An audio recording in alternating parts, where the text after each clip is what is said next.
You guys, Baron Zemo's got his purple mask. All is finally right in the world. Falcon and the Winter Soldier wasted no time in reintroducing Civil War's main villain and putting him right in the action next to Sam and Bucky. But is having him out in the open really that good of an idea? I mean, what could go wrong, right? Today's video is all about Zemo, meaning his MCU origins and how they compare to his comic counterpart. We'll also discuss what his comic backstory might mean for this character's future. Let's get into it right now.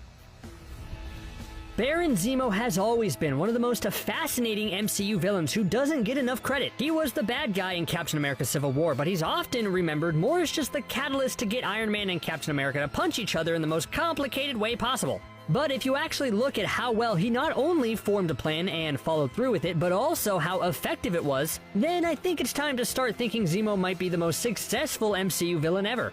But what did he exactly want? Well, in the MCU, he was a former colonel with the Sokovian Armed Forces and ran a covert Sokovian kill squad.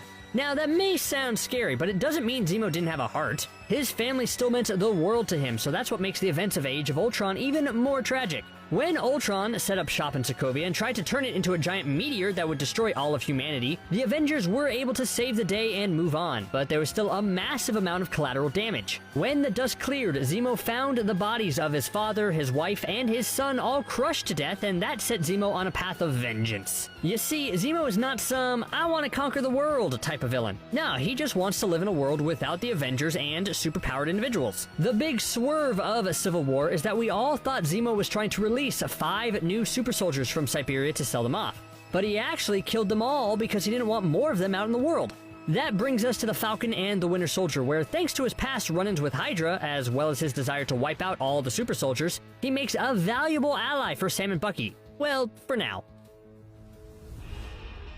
Now, the Baron Zemo in the comics is a bit different than the one we see in the MCU, but his backstory is still quite fascinating, albeit less complex.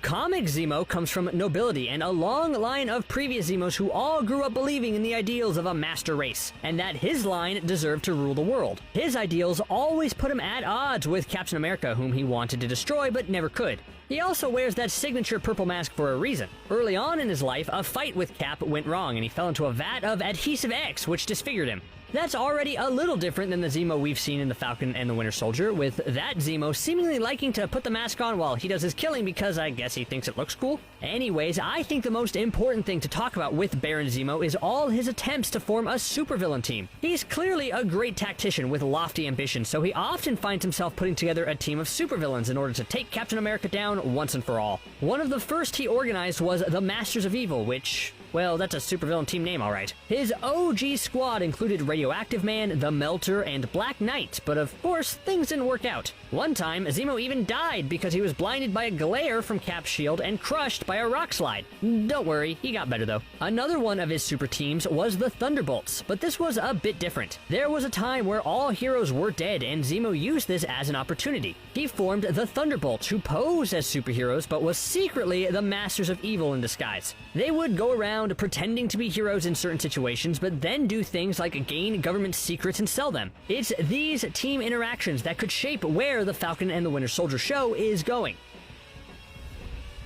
Zemo in the MCU doesn't seem like the type of guy who'd want to form a superpowered supervillain team like his comic counterpart. He hates superheroes and he's helping Sam and Bucky because he doesn't want a world filled with super soldiers. But I don't think the show brought back Batroc the Leaper by coincidence. We know from set photos that he'll be back and with another group of villains. So maybe Zemo is going to recruit them for a new secret villain scheme to wipe out all superheroes. Honestly, Zemo's place in the show is a bit of a head scratcher at the moment. When he was announced as coming back with his "I don't plan on leaving my work unfinished" line, it looked like he was being positioned as the show's big bad. But will that really be the case now? The mysterious power broker looks to be the big bad that both Sam and Bucky and the Flag Smashers are all fighting with, and that doesn't include the new Captain America, John Walker, so where does that leave Zemo? Is it going to be a situation where the power broker is beaten in episode 5 and Zemo will rise up and be the last challenge in the finale? Is Zemo somehow secretly the power broker? I mean, that seems super unlikely, but it's gotta be someone we know at this point, right? And Sharon's too obvious.